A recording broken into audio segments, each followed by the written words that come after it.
We are back in the Torch Center for this incredibly special podcast. It's one of the highlights of the year so far. One of the most exciting, anticipated podcasts that I've been waiting for a very long time to have here at the Torch Center. I have two friends, two guests, two special, beloved, beautiful humans who are here from California.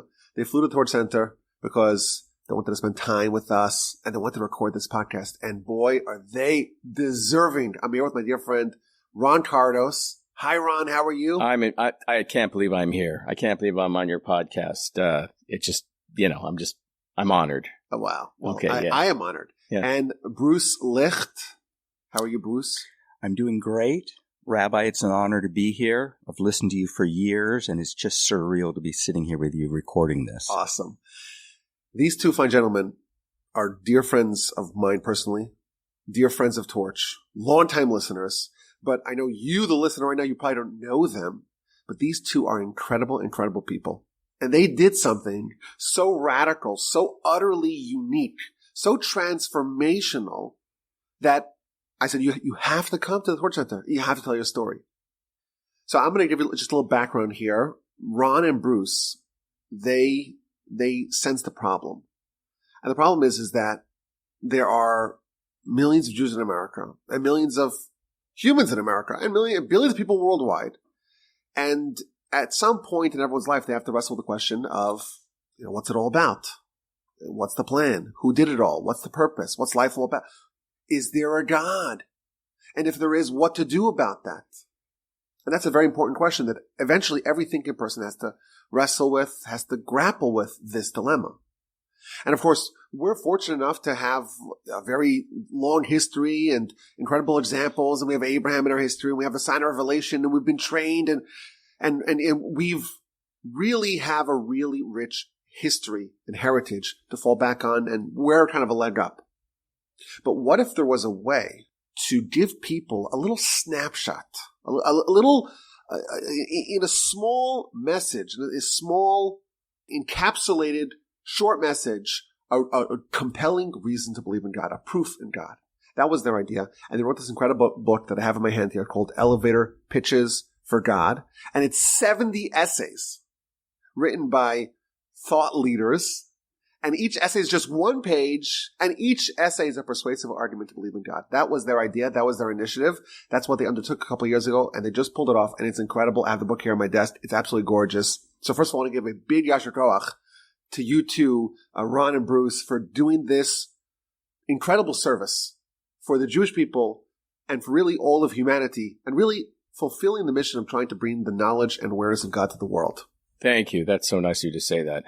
Thank you, Rabbi. Yeah, that's so great. I want to hear more about the project, but I want to kind of give the listener and really give me a little bit more of your background. What's your story? What's your kind of religious upbringing? How things developed? What was your spiritual and religious maturation process, and what led you to undertake this incredible initiative? So we'll start with you, Ron. Yeah, I grew up I definitely identified as a Jew. I really wasn't bar mitzvahed. When I went to shuls, it was a reform shul. I was in reform shuls for 50 years. My wife and I joined a local one, and I was really looking to learn Torah. I mean, I just loved it, but I wasn't finding much there. But I was, sticking it out and just trying. And needless to say, in the 2016 election, it became not about Yiddishkeit, but it became about elections and politics and all that stuff. And that's not what I was there for. So I went to a local Chabad, walked in. I said, I don't know anything. I'm completely ignorant. I don't know my Aleph Beis. I knew nothing. And they were very warming and welcoming, and they gave me books to read, and I read, and I was blown away. I was just, I read Aryeh Kaplan, went through his stuff, read Rabbi Nachman. I started studying the Parsha, started some podcasts. I couldn't believe it. My mind exploded. I was like, this is amazing. How come we didn't hear about this stuff before? And anyway, I've been 6 years. I've been taking classes all week, and I can't tell you how wonderful my life has changed. It is so rich. I wake up, I can't wait to get up. It has meaning, it has purpose. I know exactly what direction is. I'm trying to improve my own personality and my own self, and I think I've changed quite a bit. I mean, my friends a long time could probably tell me for the better or worse, whether they like it or don't. But anyway, so I attend a local Chabad in Northern California, and that's Chabad NP. in San Mateo, and it's just been a wild ride. And so you're telling me that you went 50 plus years going to shul on a regular basis, but you weren't getting a lot of Torah, and you really have a strong foundational background in traditional learning. And now in the past, just 5, 6, 7 years, you've been studying all the time. Is that what you're telling me? Yeah, pretty much. Just, it's amazing. If you guys are not looking at this stuff, I recommend you open a book and just start reading. And, hey, I'm lucky it comes, the love in me is, it's built into every cell, but it's amazing stuff. And the Jewish people out there don't know it. They don't know it. And if you don't study the real stuff, which is out there, you're missing the pleasure and the joy of our heritage, which once you get into it and once you form a community and you study with other people, it's the joy level is just off the charts. And that's the truth. So tell me more about what you're studying, because this is an incredible story. It's very rare to find people that change in their lifetime at all. That's a rare thing. What am I studying? Yeah, but okay. Tell me more about what is it? What is a week of learning for you now? I have absolutely no taste at all. I like it all. I like halacha. I love Gemara. If Gemara is kind of something a little more like a refined taste. But of course, the Chumash every week. I said to Rabbi Wilby yesterday, Judaism is like a buffet. If you like mysticism, you can study mysticism. If you like, for sure, you should start with the Chumash. And then and all the commentary, which is the most amazing part, that we can glean all these lessons from the commentary. And of course, the oral law, which influences all the commentary, which we had no idea that it existed. We had no idea that Moshe was given an oral law, which explains everything. You could do nothing without it. But we didn't know it. And now that I know it, I got to just get into it. So I take 2 live classes a week from Or Sameach in Israel with my dear teacher, Rabbi Lubal. I take another live one with Rabbi Felsen in Palo Alto, who's Kollel. It's also on Zoom. We have Tuesday and Thursday study with another rabbi, Rabbi Marcus's dad, in Long Beach, and we're doing Tractate Megillah right now, which is very, very fun. And plus a bunch of podcasts, all of your podcasts, all of your brothers' podcasts, all of the Shmad podcasts with Dan Coleman. I mean, it just doesn't end. So this is like an incredible story where you created for yourself almost like a yeshiva. This is a very rigorous schedule of Torah study. How many, more than a dozen classes and podcasts a week. And now you're really rounding out and expanding your Jewish knowledge, your Torah knowledge. It's a self-serve beverage bar in Northern California. We have a kollel. You really have to do it yourself. But everything's out there. We have Zoom. All the books are there. Take them, open them, read them. Find your own Rav. Find several of them. I know you're not supposed to, but I have a few Ravs.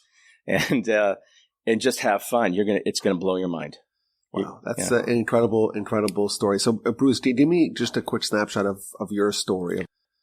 I grew up in Northern California in the San Francisco Bay Area. When I was young, I remember having Christmas trees in our house until someone said to my parents, "You're Jewish. You really shouldn't be doing that." I went through your typical Reform Judaism education. I went to Sunday school, Hebrew school. I was bar mitzvahed, and later went to Israel with my confirmation class. Unfortunately, after all that, sadly, my Jewish knowledge surprisingly could barely fill the bottom of a thimble. I'm not blaming my rabbis, teachers, parents, or friends. I take full responsibility because I was not a good vessel at the time. I was into girls, friends, sports, and later my wife, hobbies, my career. For most of my life, I was not a good receptacle of the information. Now, I'm not completely sure how much good information there was coming my way in Sunday school, but whatever there was, one thing was for sure, it was not being presented in a compelling, memorable, inspiring way. In the end, unfortunately, I came out knowing very little about very little. I could say a couple prayers, oftentimes correctly, and I could sing bim bom, bim bim bim bom without a song sheet, but that was about it. I can't say my religious feelings really changed as I became an adult. Of course, we had seders and celebrated Hanukkah, but I sure hope no one asked me to tell them any more than the very simplest surface descriptions of the festivals and holidays. Most of my life, I was pretty embarrassed by how little I knew about my own religion. I was embarrassed being around other Jews who knew something about Judaism, and I was even more embarrassed being around non-Jews who knew more about my religion than I did. But luckily, my friend Ron here got me interested in learning more, and I am forever grateful. The good news is that I rarely ever have those embarrassing moments anymore, so there is a cure. Go and learn. But I'm a testament that it is never too late. In fact, I have learned of many impressive people like Rabbi Akiva, Dan Coleman, not that I put myself in that group, who did not start their journey as a Baal Teshuvah till later in life, and they managed to learn some incredible things. Well, that's an amazing story. Ron, you said it inspired you. Yes. And you began studying.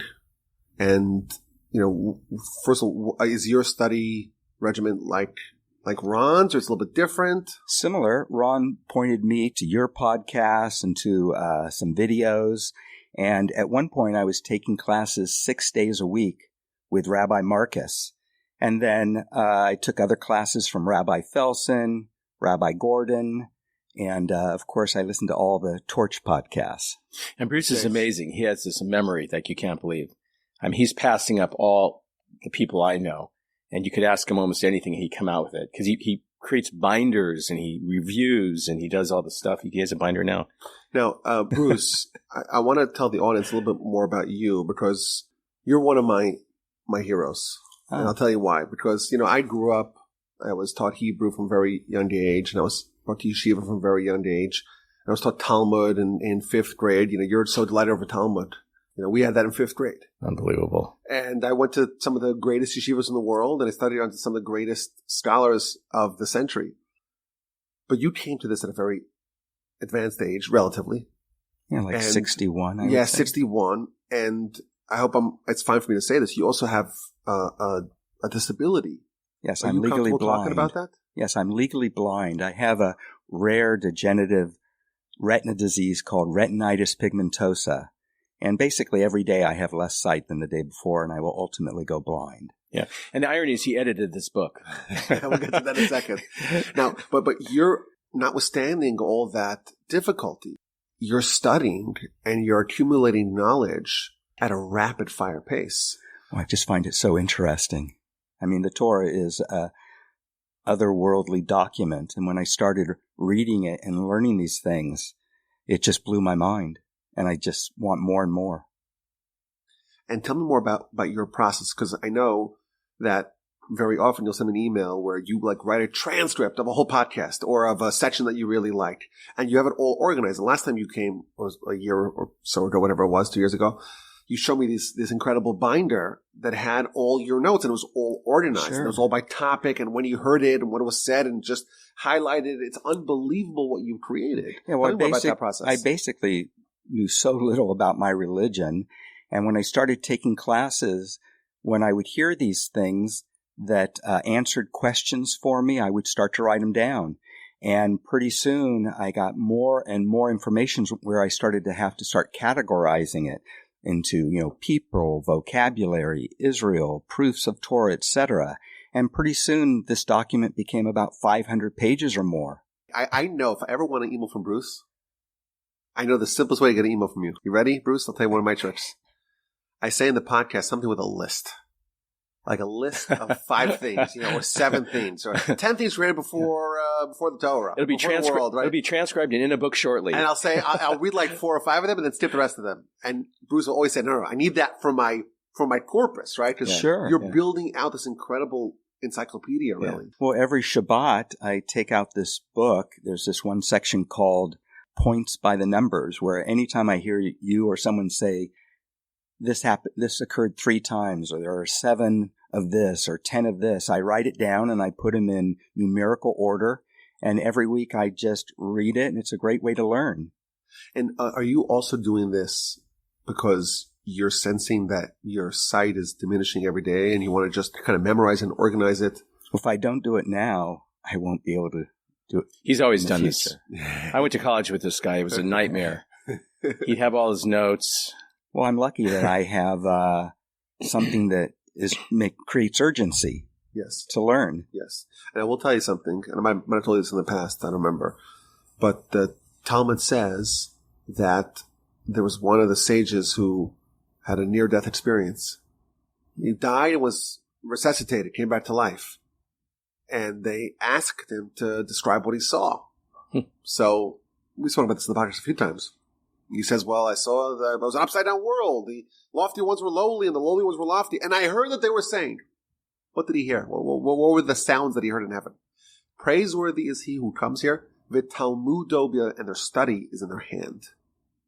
And the commentaries there explain that when you write down, you take notes, you take copious notes of all the things that you study. In heaven, when the people come there, they always say, what are you bringing with you? Well, where are your notes? Where are your notes? The Jewish people always kept notes of their Torah. Even before the oral Torah was written. Every single sage, the Rambam tells us, every single sage kept for themselves their own notes. So that way it would be organized for them. And I think you're just an incredible testament of that. Not just to study. A lot of people study, they enjoy listening, and in one ear, out the other, right? You've heard that term. They study, and maybe they remember, but it's all a big mush. The Talmud says you have to study something 101 times to know it well. You study 100 times, it's good, it's not great. 101 times, well, then you'll remember it. So the idea of repetition and study, oral Torah, it's called the repetition of Torah. You gotta say it over and over and over. And I think you're a real testament to that. And you have this incredible work. And it's also nice to know that you have something tangible that you're holding in your hand, right? Yeah. Meanwhile, I'm in trouble. Yeah. No notes. We saying no notes? No notes. Well, it's great to have something you're working on that you're passionate about, that's meaningful. I mean, I'm happier than I've ever been, and I just can't wait to get up in the morning and study Torah and work on this book project. Amazing. Now, I want you to tell me, Bruce, a little bit more about what you were doing before you started becoming a real student of Torah. Because today, how many hours a day do you study Torah? Oh, well, I mean, every night I go to bed, I pray that I'm going to wake up really early. And I love to start listening to your podcasts or other things when it's pitch dark. And I listen for a couple hours and watch the sun come up every day. And sometimes I study for, then I might take a class, come back to studying later. So it varies by the day. You're studying hours and hours and hours. Sure. Well, it's so enjoyable. Amazing. Me too. What an inspiration. Yeah. But you used to be, you told me this, and if you don't want to share it, we could just cut it out of the podcast. You don't worry about that. But you told me that before you got into Torah. You were also very busy with your projects, but your projects you were involved in politics, policy. Tell me more about that. Well, I was a political science major in college, and my second career, I was with a national technical publisher that involved politics. So, I was very into it. I wanted to know what was happening in the world, and I spent hours and hours and hours a day trying to be informed. But after politics is very frustrating. And after years and years and years of that, I realized that, I probably haven't really convinced hardly anybody, to see things the way I do. And at a certain point, I just gave it up and I started studying Torah, and it's a much better use of my time. But what would you do to engage and study politics every day? Like, tell me more about what that looked like. I would obviously read. I would listen to the radio. At one point, I created my own computer server where I entered every politician in the Congress, what party they were in, what committees they served in. And every day I'd listen to the news and I'd come home and I'd type out an email and I'd send it to all Republicans, or I'd type out another one, send it to all Democrats, or I'd send it to people that served on a particular committee. And I was sending out about 10,000 emails a month, I think it was, until I got shut down by the government. They said, it's too much. And like I said, at a certain point, I got interested in Torah and I just lost interest. So I think it's amazing, because we're friends and I know the basic contours of your story, but y'all have been best friends for 40 years? A long time. 46 years. For a long time.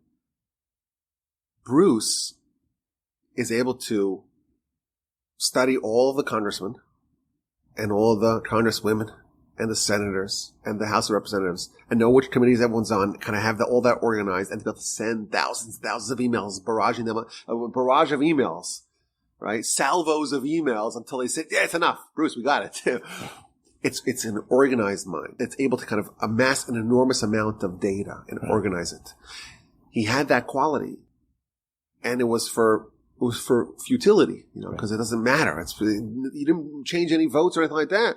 Now you're taking that quality and using it in Torah.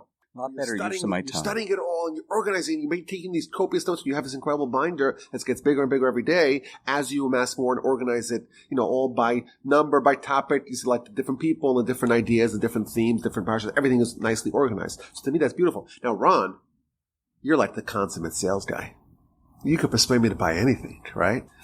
And ever since you've gotten into Torah, you made it your mission, and I don't want to speak for you, but you tell me if this is true. You made it your mission to try to spread this as much as possible. For sure. It's just what I do. Well, when I'm excited about something, it's good, whether it's a product I use or whatever it is. And this is the most amazing thing there is. And it's completely not being heard by the majority of Jews in the United States. And it's there. And it's so magnetic. I keep saying this. Maybe I should not keep repeating myself. But if you haven't dug into this, you got to open some books and start. And I know I'm not a great reader. I read very slowly. Sometimes I only read for 10 minutes a day before I go to bed, but it's enough to you get a concept. It's like a seed. It'll germinate in you. And pretty soon you're going to want to know more. And, it'll just, you start reading the Ramchal and just some of these commentators who are they explain everything about heaven, earth, afterlife. We do believe in the afterlife, by the way, if you're Jewish. Going to many places, you don't know that we believe in an afterlife. And reincarnation, of course, and all these other things. But yeah, no, that's what I do. So tell me more about this book project. So I have this book in my hand here called Elevator Pitches for God. 71-page essays by thought leaders on why they believe. So we have 70 different people who have written for your book. It's edited by Bruce Licht and Ron Kardos, Volume 1.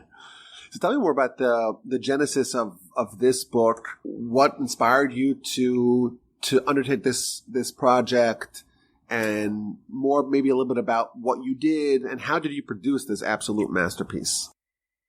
Ron had the great idea back on January 6, 2022, but there's a story that stretches back about 4 years before that.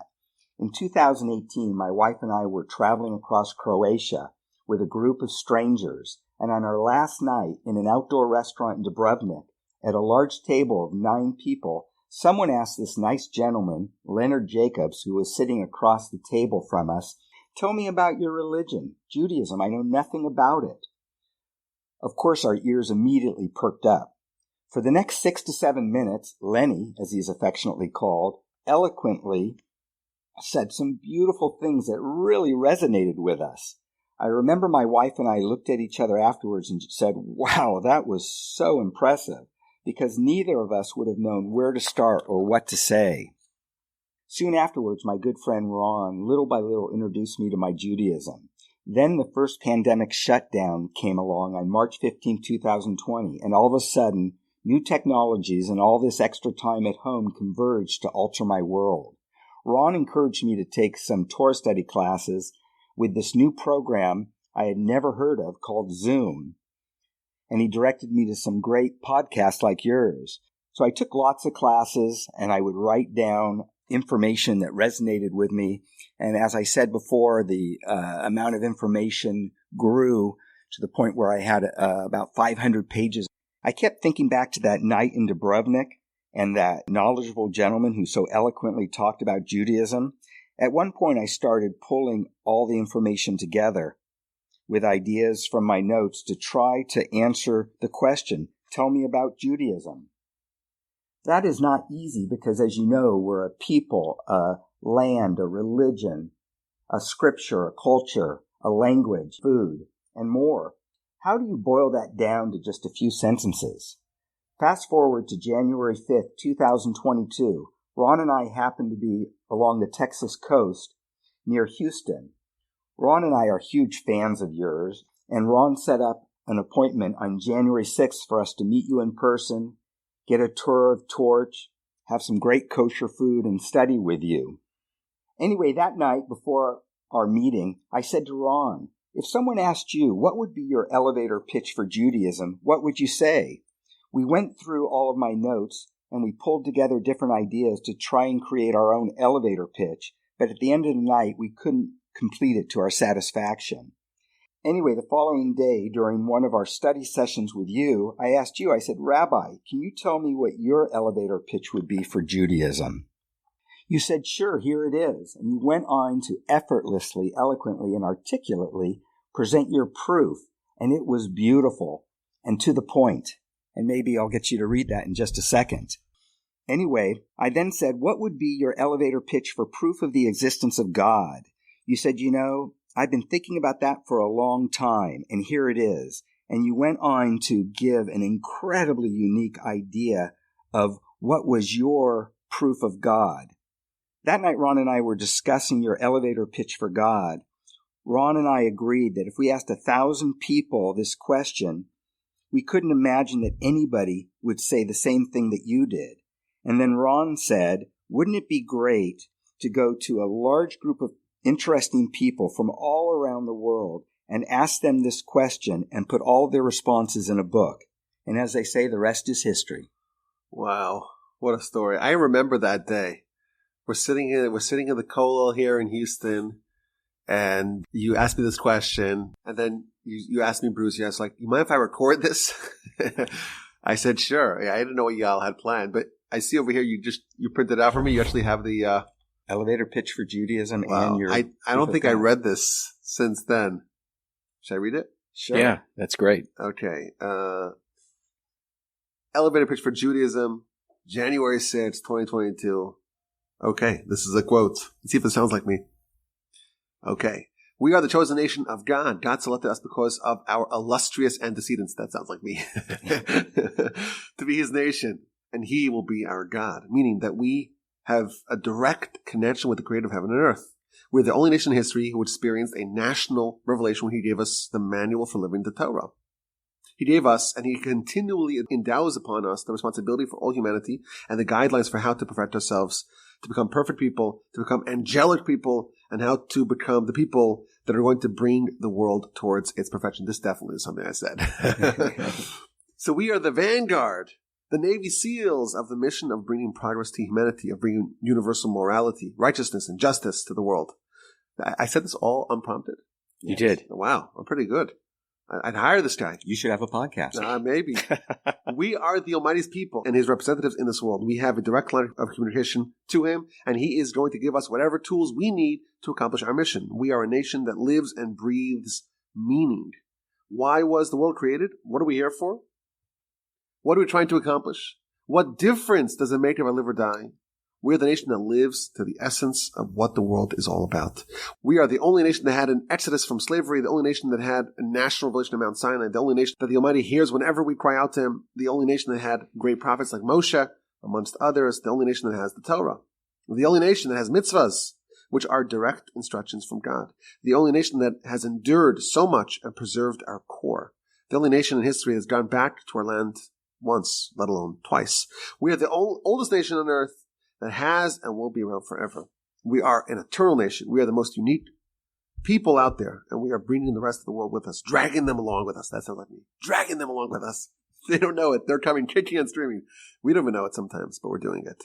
Wow, that's not bad. That should be on the entrance of every shul. You think so? Yeah, because it explains it. People don't know most of what you just said. Wow. Do we have time to read the your elevator pitch? You could actually only read that bottom big paragraph. I think that. Which one? This one? Yeah, that one there. Yeah. Now, I should mention that Rabbi Wolbe, we're very honored that he wrote one of our closing remarks for the book. So this elevator pitch that he's going to read right now is not in the book. What he wrote was actually much more in depth, very powerful. But this is what he said to us that day. Okay. It's a lesson, when you say something, someone's recording it somewhere, right? That's right. My father used to say that his father, the first thing he taught them as children was the Mishnah. That you have to know what's above you. Ayin roa, an eye that sees, ozen shmas, an ear that hears, v'chol d'varach b'sefer ch'tavim, and all your deeds are transcribed, are chronicled in a book. So this is an example. This is what I said in January 2022. That's already 2 years ago. And you have it over here. It's transcribed in front of me. Okay, let's see. I will tell you what I think is the most persuasive proof. I read a lot of literature on the meaning of Torah, and I find that there is a living answer, and then there is a literary answer. Okay, that's interesting phrasing. The literary answer is, well, look at the Torah. Look what the Torah says. Look at the construct of the Torah. Look at the event of the Torah, national revelation, etc. Look at the instructions of the Torah, etc. I think there's much more powerful proof. And that is, if you ever meet a real, genuine, bona fide Torah scholar, you see a human that is operating as a completely different species as everyone else. Their character is refined, their behavior is sterling, their intellect is penetrating, their insight is overwhelming, and it all packages itself beautifully. You see a human that is perfected. And the only area where we find those things, absolute perfection, is a true Torah scholar. That is a result. The proof is in the pudding, shall we say. You really transcribed it perfectly. Okay, that is what I feel is the most persuasive. It is seeing the product of Torah. Wow, I love that. So great. And it didn't even make the book. It tells you how great the book is. Yeah. So this book it's not about proofs of Torah or Judaism. It's really about proofs of God. Right. So tell me more about the vision for the book and how it developed. So you have this idea you had this experience in Croatia. This one person is able to speak eloquently just to kind of capture the essence of Judaism in just a few short sentences. And you felt bad that you weren't able to do that, right? I've been around for 50 some odd years and I can't describe my religion. Right.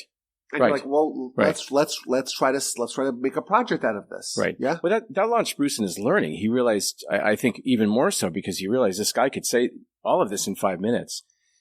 But when we started this book, we thought mistakenly, I learned yesterday, that our job was to bring the Almighty to the world, ethical monotheism. And we thought, okay, let's just do our job. Let's start at the very beginning. First of all, do you believe or not believe? Let's get proof or evidence or whoever. Let's hear from the very smartest people out there that we can get. So we can talk about this if you want. We invited senators and ambassadors and movie stars and great scientists. And surprisingly, a lot of them said, sure, I'll do it. For free. Everyone did this for free. Okay, so they sent us their essay, 500 words exactly, 1 page. We only give him 1 page to prove God. Actually, the original name of the book was Proof of God, but we kind of toned it down. It was a little heavy-handed. And the essays that came in were amazing. We did invite the Muslims. We invited Christians and Catholics. This is not a Jewish thing per se. This is it's not a non-sectarian. Right. Non-sectarian. All humans. We believe all humans have to believe in God. That's right. And certainly the Muslims, we believe the same God as they do. Exact same God. The Torah is part of everybody's religious canon. True, but we have theological differences with the Christians, but not the Muslims.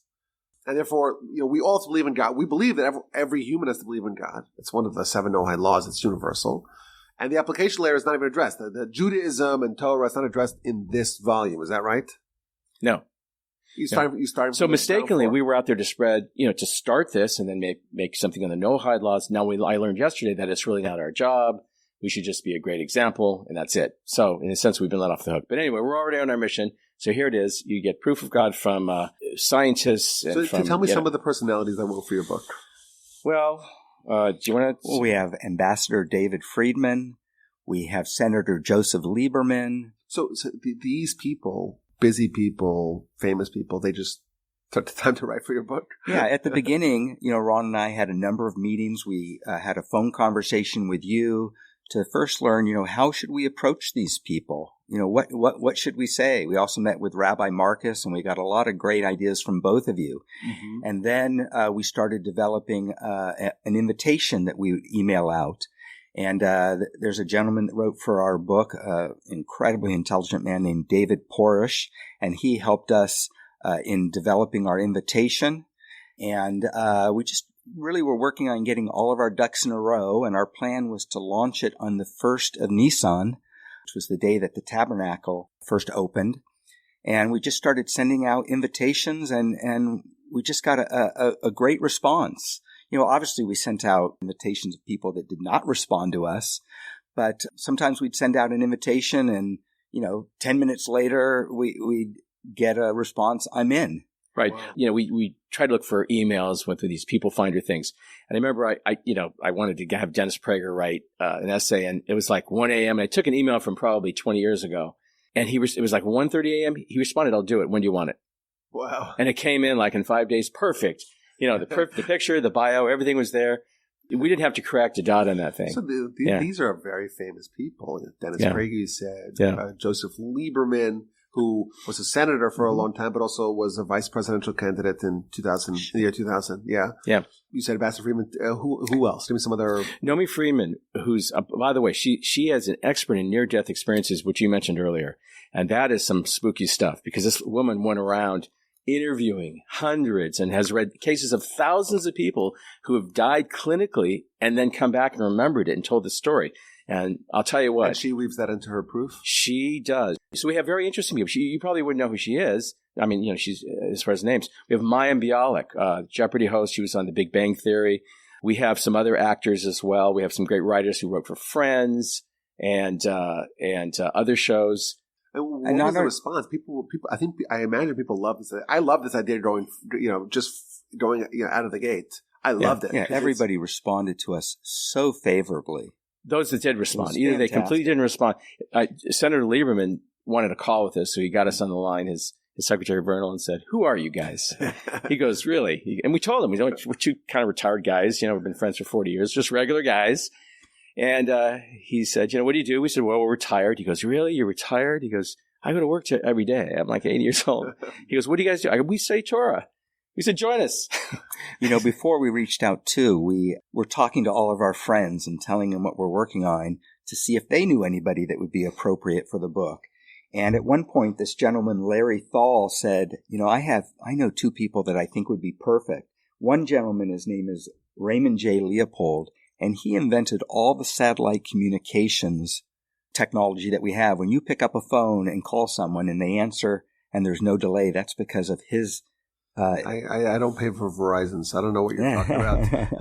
And then he also got us a gentleman named Don O'Neill, who's one of the largest fund managers in the world. We wrote in our book that he actively manages billions, but I think he almost manages $1 trillion, but because he was a little short, we couldn't say trillions. But he wrote a very interesting essay for us.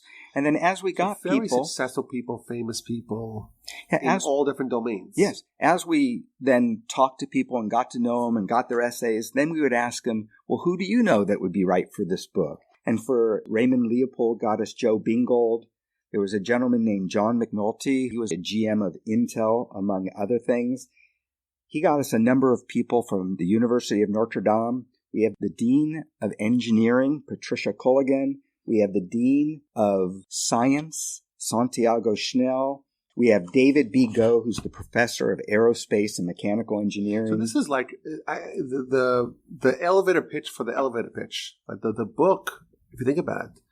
Like imagine someone is wrestling with these questions. And really we all are, even believers and non-believers alike. We're always, this is a central question of our life. Right. You got the opportunity in this book to take, 70 elevator trips. Like imagine how would that be if you walk into an elevator and you see, Joseph Lieberman or Alan Dershowitz or Dennis Prager and you say, tell me about God. Like, why do you believe in God? Just like we did with you. Yeah. Spurt it out. And right. This is their answer. You get to hear from these incredibly accomplished people. Right. We have newspaper editors, David Suissa. We also have a lot of women in this book too, by the way. Some of my personal favorites, and if you read them and slow down, they're just amazing. Iddy Kay, who runs Beis Chano, who's an amazing modern-day sage, I would call her. Amazing rabbis. Lawrence Kellerman. My man, Rabbi Breitowitz from Or Sameach. Yeah, unbelievable. Who, by the way, his essay is very simple. This guy's brilliant off the charts, and his essay is so understandable and so easy. Giants in Space, Gerald Schroeder, nuclear physicist. So this is just an incredible accomplishment, and I want to give you two a major yasher koach for doing this, because this book could really change the world. Because again, everyone is sharing their perspective from a different angle, and not everyone will be influenced by each one of the arguments. You sent me one of the arguments, the logician. The guy Bruno Paleo. Yeah. Oh yeah, no. He's a logician. And he's talking about the ontological argument. I don't even know what the ontological means. Yeah, we had to look that up too. Right. So I'm like, I don't know if that moves the needle for me, but right. For the super, super bright and super advanced, intelligent people. Yeah, we loved it when people brought in their life experience into their essays. We have the Supreme Commander of NATO, James Stavridis. Ari Sasher, who invented the Iron Dome.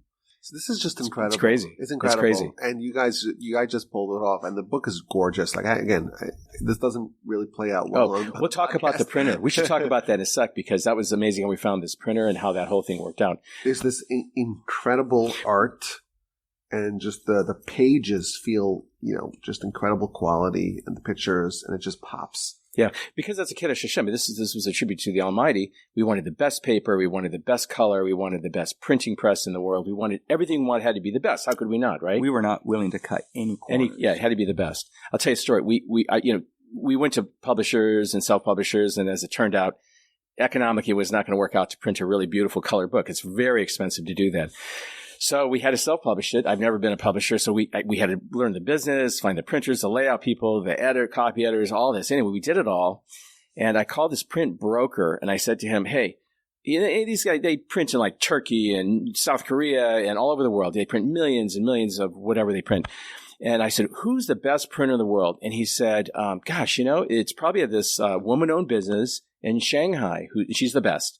Their quality is so high, we don't even check it. We don't even fly over there to check it. I said, funny, I picked the same lady. It's Kin Printing. And that was one of the coincidences. We were just like, wait. And by the way, we should talk about that too. All the strange things, call it coincidences or whatever you want, that have happened in this book. Tell me. Okay. Strange things that have happened in the book. You want to start with? Well, there's so many. I know when we met with you originally, Rabbi, you said, you really have to get important people. You said if you could get Rabbi Breitowitz at Or Sameach, that would open some doors. So Ron and I thought about it, and we thought, how are we going to get this giant, Rabbi Yitzchak Breitowitz, to write for us? And we had a plan that we would write an invitation, and we would say that you were supporting us, and Rabbi Marcus was supporting us, and then we would send it to someone else and get them to be a part of it. And we had like 5 steps to get to the top. And then one day Ron heard a podcast of Rabbi Breitowitz that was on topic, and he said, Bruce, why don't you transcribe this, and we'll send it to Rabbi Breitowitz to see if he's interested. So I transcribed it, and as Ron said, at the very beginning, the title of our book was Proof of God in 500 Words. And that meant not 501 and not 499. Every essay at the time had to be 500 words.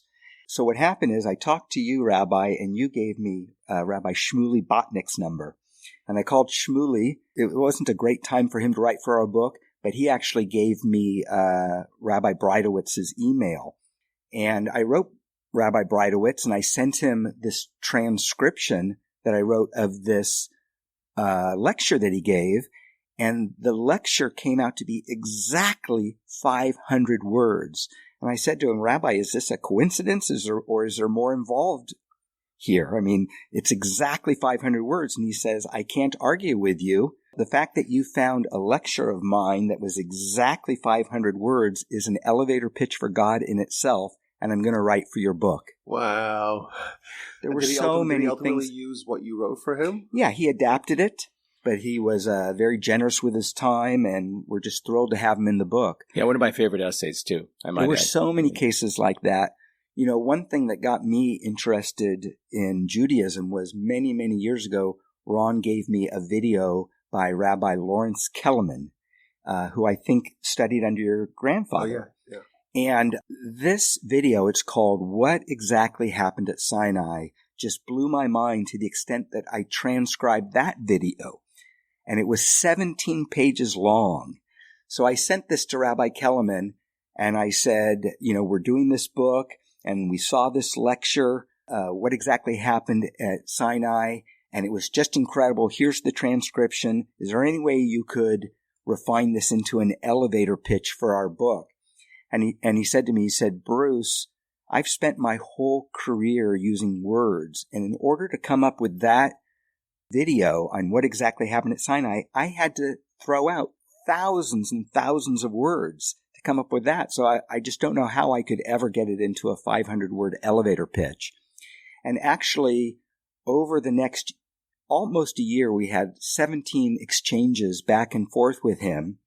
And on April 21st, 2023, he wrote me a letter and he said, Dear Bruce, God is on your side. I mean, that was just unbelievable to read that.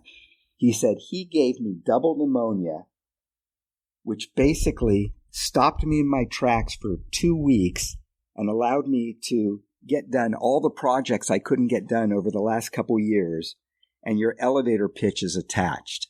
Wow. There was one other gentleman, the logician, Bruno Wolzenlager-Paleo, who I sent him an invitation, and he actually opened it up on the night that his mother was on her deathbed.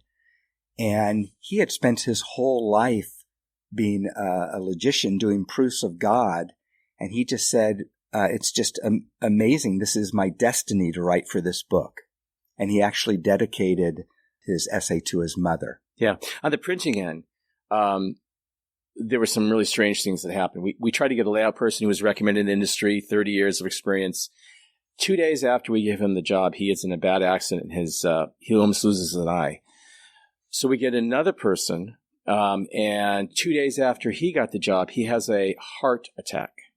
At this point, Bruce and I stopped and looked at each other and said, okay, what do you want us to do? What do you want us to do? So we got some more recommendations from our copy editor, Ruth Kahan, who's amazing, and we got Shawnee Cooper. And when it came back, the colors, the gradients, the layout, the fonts, and that's why people look at this book and go, wow, this is really, really looks great. And that's Shawnee. She just nailed it. So that was another really we got one more for you. You want to hear this? So Andy Arnovitz is one of the great artists of the world, and she generously gave us, she didn't know who we were. We emailed her and she said, you can use I love the project. You can use all my art for free. Okay. So you're going to see this beautiful work from Andy Arnovitz throughout the book. Well, we chose, of all the artists in the world, we chose 2 images, one on the front, one on the back of the book. The guy who sits next to me at my shul, Bobby Lent, looks at the book when it came out and said, I own that print, that painting. It's in my house. Now you tell me what the odds of all the artists in the world, all the paintings in the world, that we chose the one that the guy who sits next to me, my chavrusa, my dear friend Bobby, has in his house. It's just a wink from the Almighty. That's what it is, right? I'm with you guys. I mean, is this, it goes on and on and on. And we just, that's the crazy way this whole project felt. If you think about it, we have 70 authors that we had to locate, deal with, edit their essays. We had to lay it all out. We had to create a website. We created a nonprofit that the book is held in. It's called For Good and For All Inc. We had to create the nonprofit. We did all this within 2 years. It's really amazing. Mm-hmm. Get it shipped, get it published. I really don't know get how all we did these it. people to write when they're all super busy, super accomplished. You're not even paying them. Oh, the Almighty took care of that. These people wanted to write. I mean, the people wanted to write, wrote it, and they reacted, and they were fantastic. And a lot of people chose not to write. I will say that I'm honored that you wrote to me when you said, Rabbi, everyone else has a limit, 500 words. You could write unlimited, which is good. You have a hard time writing 500 and your words. proof is amazing. I mean, it's like 1, 2, 3, 4, 5 punch. Yeah. When it came in, I said, Bruce said, what do you think? I can't say it here on the podcast. I said, it's amazing. It just knocked it out of the park, which was great. And also Rabbi Kellerman did write the closing remarks. We gave him a few extra. Mine's like an elevator pitch, but if the elevator breaks and you're ringing the button to get the fire department there. No. A little more time. It's like a 100-story building. Yeah, no, it's not that. It's still pretty brief. Yeah. Still pretty brief. Wow. So what's the vision for the future? Because here it says volume 1. Are you intending to do volume 2, maybe other things? Yeah, we're in the future going to be doing volume 2 and volume 3. Just starting to work on it now. At this point, we just want people to learn about the book and promote this book, and then we're going to move on to the next one. We're also starting our own podcast series, which I hope torchweb.org will host. Inspired by the book, where we interview the authors to schmooze on the podcast. It's by Noah Greenfield, and Scott Kahn is our producer in Israel. And I wanted to tell you that my father-in-law opened this book. He was one of the first people to read it, and he started reading. And when he hit Prager's essay, he stopped and he said, "I believe. I don't need to read anymore." He goes, "Now what do I do?" So this actually is go through the book without reading mine, though. At the end, he has a his mine. Right? You can't skip mine. He'll get there. He'll get there. Right? Yeah. Tell him to start from the back of the book. Yeah. It's like the Wolby. With a name like Wolby, it's a W. You're always the last, right? Always last. Start from the back. That's right. Listen to your podcast in reverse. It'll be better. That's how I doesn't seem to make any sense, does it? Right. So anyway, incredible. You saying your father-in-law was not a believer beforehand? no, I don't think so. I know for sure he was not. And I mean, that's pretty powerful when that's one of the best things I've heard, because that's vindication, validation. This book actually worked. It did what we were supposed to, was because no one's heard these arguments. And again, there's so much variety. So if one essay doesn't speak to you, you're only investing one page. What does it take? 5, 6, 7 minutes? Not to even. An idea that could change your life? Not even. 2, 3 minutes. And if you don't like this one, just turn a page. There's 70 of them. It's unbelievable. Right. 70 different angles. Right. To be able to answer the most important question, and that's why are we here? Where did it all get started for? What's the purpose? Is there an absolute truth? Is there an existence of God? Is there absolute morality? Is there something that I have to do or else I have to suffer the consequences or not? But that's the most important question we have to ask, and we have to get an answer to. We have to live our life accordingly. And this book is a smorgasbord of these incredible, incredible essays. And again, it's the beauty of it is that probably each one of these arguments can be expanded into a whole book, because you bring in all the proofs and all the elements of it, but here it's just distilled for you. Yeah, people don't have time. Give it to me quick, right? Yeah, right. It's like TikTok, right? One guy who's everyone wants little sound bites, like sound bites. Yeah, you can read one essay a day. Yeah, right, yeah. Right. It's a great coffee table book. It's gorgeous, also large and big and gorgeous. And it's also available. Amazing. You guys did a great job. Thank you. Really, it's also recommend everyone go right now to Amazon, buy this book. Buy this book. I don't get any royalties. I wholeheartedly endorse this project. I feel fortunate I played a small part in getting it off the ground. I'm very proud that I was able to write for the book. And what can I say? You guys did a great job. Right. And if you could send us $5 or whatever you have, we are a nonprofit. We paid out of our pocket for all of this stuff. And we'd like to work on volume 2. We would like the podcast. We do an amazing amount of work for very little money. It is completely tax deductible. Our website is EP4G.com, standing for Elevator Pitches for God. Wow. You guys did a great job. The book is called Elevator Pitches for God, 71-page essays by thought leaders on why they believe. Volume 1, edited by Bruce Licht and Ron Kardos, and Bruce Licht and Ron Kardos are here. You're in the Torch Center, and I have the book in my hand. We have a few copies over here. It's also available in an audiobook and in a Kindle version. Yeah, and swing by the Torch Center if you want to take a look at it, because we have a few copies over here. Y'all were kind enough to give us a few copies over here.